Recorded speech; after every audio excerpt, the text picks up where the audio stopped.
like to take a minute and share a little bit of my own story with all of you this evening. Over the past few years, I've been a mental health advocate, now serving as the executive director of NAMI of Greater Wheeling. I'm a former Olympian and worked in sales and marketing for Fortune 500 companies for almost 20 years, until my life and my career was interrupted and disrupted and nearly destroyed by bipolar disorder. But I was driven to recover, and most recently I authored a book called Bipolar Disorder, My Biggest Competitor, an Olympian's Journey with Mental Illness.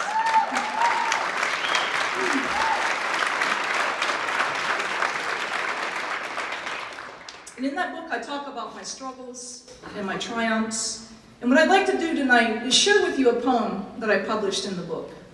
It's called Facing the Truth. The blinders have been removed. She has taken her gloves off and removed her coat. She sits in stillness with peaceful knowing, knowing from the soul, inspired by the spirit. The storm came along with no warning. It twirled and whirled devastation, leaving people shocked, hurt, stunned, and dismayed. The creation of fear perpetuated. Numbness permeated and opened wounds. Left behind were the remnants of missing pieces.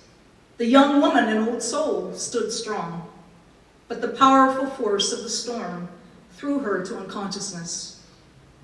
When she awoke, it was apparent to her she was the storm, crushed by the aftermath of viewing what she left behind, deeply saddened with what she unknowingly had done, egotistically embarrassed, ashamed, and guilty.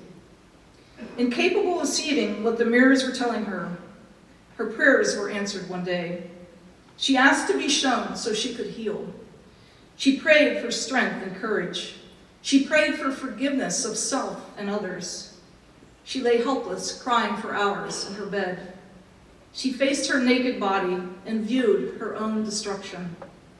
Overtaken by grief, hurt, sadness, disappointment, but inspired by unconditional love.